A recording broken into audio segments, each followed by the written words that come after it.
We do not know anything about our own bodies. We cannot know. At best, we can take a dead body and cut it in pieces. And there are some who can take a live animal and cut it in pieces in order to see what is inside the body. Still, that has nothing to do with our own bodies. We know very little about them. Why do we not?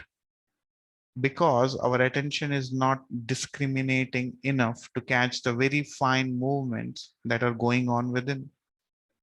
We can know of them only as the mind, as it were, enters the body and becomes more subtle. To get that subtle perception, we have to begin with the grosser perceptions.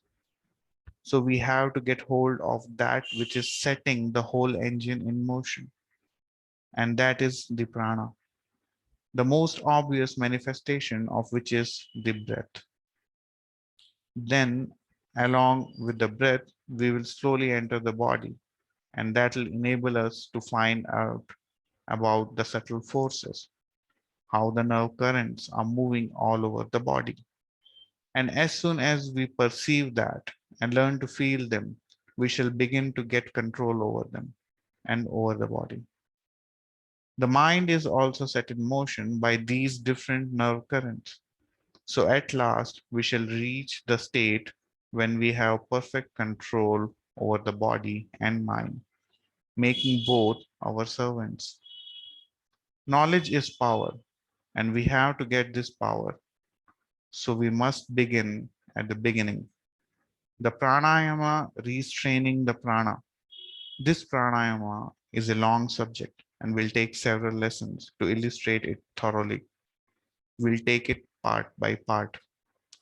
We shall gradually see what are the reasons for each exercise and what forces in the body are set in motion. All these things will come to us, but it requires constant practice, and the proof will come by practice.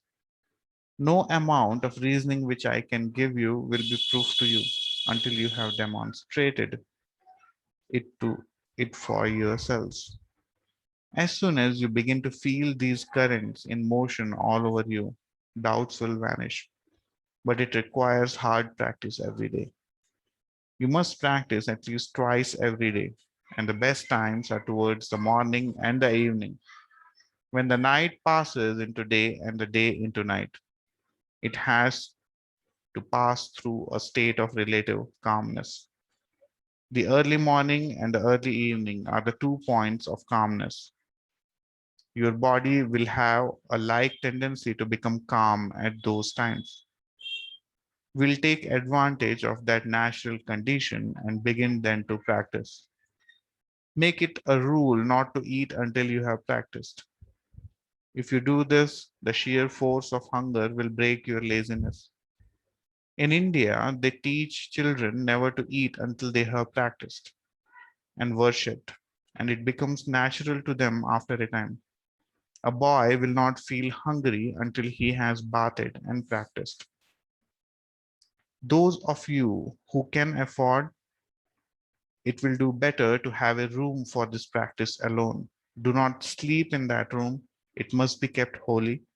You must not enter the room until you have bathed and are perfectly clean in body and mind.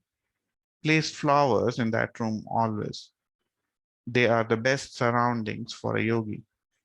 Also, pictures that are pleasing. Burn incense morning and evening. Have no quarreling or anger or unholy thought in that room. Only allow those persons to enter who are of the same thoughts as you.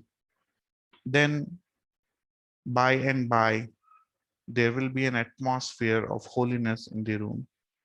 And when you are miserable, sorrowful, doubtful, or your mind is disturbed, the very fact of entering that room will make you calmer. This was the idea of the temple and the church. And in some temples and churches, you will find it even now. But in the majority of them, the very idea has been lost. The idea is that by keeping holy vibration there, the place becomes and remains illumined. Those who cannot afford to have a room set apart can practice anywhere they like. Sit in a straight posture, and the first thing to do is to send a current of holy thought to all creation. Mentally repeat, let all beings be happy. Let all beings be peaceful. Let all beings be blissful.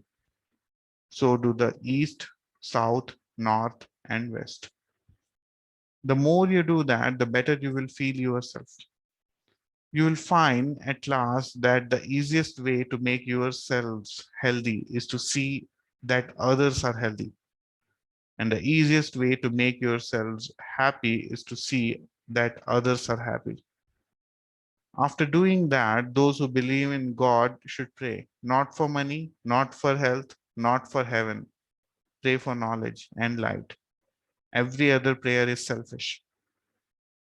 Then the next thing to do is to think of your own body and see that it is strong and healthy.